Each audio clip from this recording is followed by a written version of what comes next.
प्रभु यीशु ख्रीस्त में मेरे प्यारे भाइयों और बहनों, आज है रविवार, प्रभु का दिन। और इससे बेहतर एक दिन की शुरुआत नहीं हो सकती जहां हम सब ख्रिस्तीय पिता परमेश्वर के सम्मुख उसके वचनों को सुनने के लिए उपस्थित हुए हैं।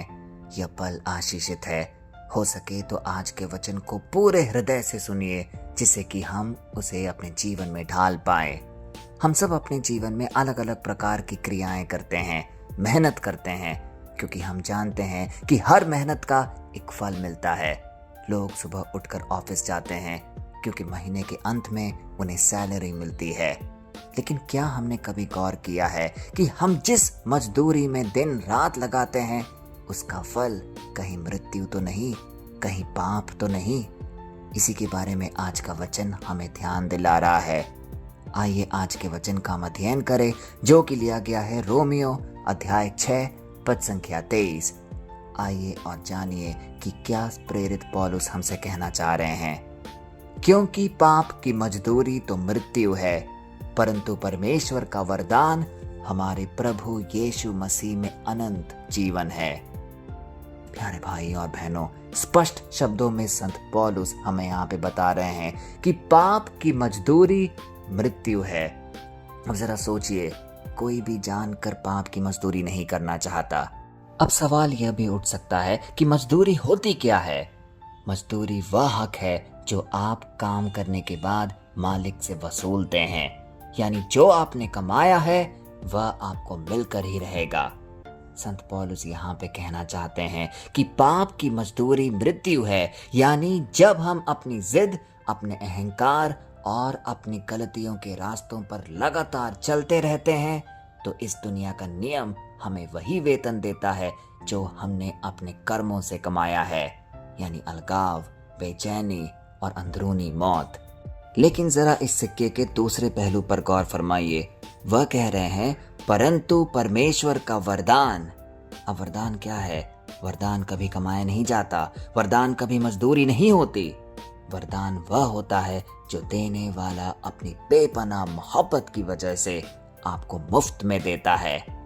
आप उसके काबिल हो या ना हो, आपने उसके लिए कोई कीमत नहीं चुकाई थी, फिर भी वह अनंत जीवन यानी एक ऐसी भरपूर जिंदगी आपको मुफ्त में थाली में परोस कर दे रहा है। यही है पिता परमेश्वर का प्रेम हम सब के लिए। आज के इस दुनिया में देखिए, हम सोचते हैं अगर मैंने किसी के साथ अच्छा किया तो उसे भी मेरे साथ अच्छा करना ही पड़ेगा। और जब लोग हमें धोखा देते हैं, जब हमारी मेहनत का फल नहीं मिलता, तो हम खुद को कोसते हैं, एक गिल्ट में जिंदगी जीते हैं और फिर सोचते हैं कि अब भगवान भी मुझे कभी माफ नहीं कर सकता, मैंने बहुत बड़ी गलतियां की है। हम अपनी जिंदगी को अपनी ही नजरों में एक सजा बना लेते हैं। लेकिन आज का ये वचन आज आपको झंझोर कर ये सच्चाई बताने आया है कि तुम्हारा भगवान हिसाब किताब करने वाला कोई व्यापारी नहीं है।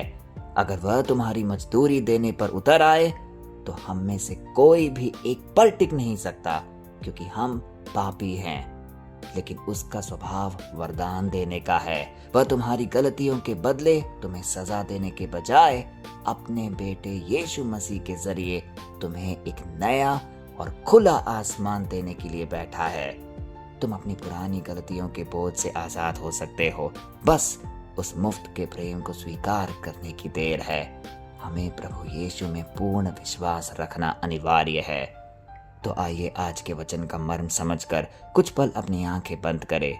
इस पावन पल में जहां हम आज रविवार के दिन प्रभु के वचन का मनन चिंतन कर रहे हैं, पूरे हृदय से एक शक्तिशाली प्रार्थना अपने पिता परमेश्वर को समर्पित करें और बोलें, हे प्यारे स्वर्गीय पिता, हम अपने कर्मों के हिसाब से तेरे सामने खड़े होने के लायक भी नहीं हैं। हमने बार बार ठोकर खाई है, अपनी ही गलतियों की मजदूरी भुगती है और खुद को गिल्ट के अंधेरे में बंद कर दिया है।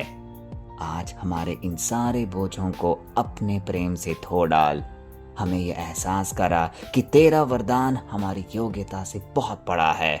हमारे टूटे हुए मन को अनंत जीवन की उस शांति से भर दे जो प्रभु यीशु मसीह के द्वारा तूने हमें प्रदान किया है। आज इस प्रार्थना सभा में हर उस व्यक्ति को जो यहाँ पर उपस्थित है, उन्हें और उनके परिवारजनों को अपनी भरपूर आशीष से भर दे। जहाँ भी बीमारियां हैं वहाँ चंगाई बहे, जहाँ भी तनाव है वहाँ शांति व्याप्त करे। यही हमारी प्रार्थना है। ये सारे निवेदन हम यीशु मसीह के सामर्थी नाम पर रखते हैं। आमीन।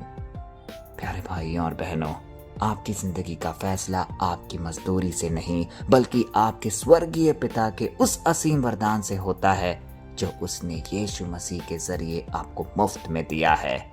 इसीलिए जिस भी पाप बोध में आप आज जी रहे हैं उससे बाहर आइए, एक आज़ाद जिंदगी में जो परमेश्वर ने आपको प्रदान किया है।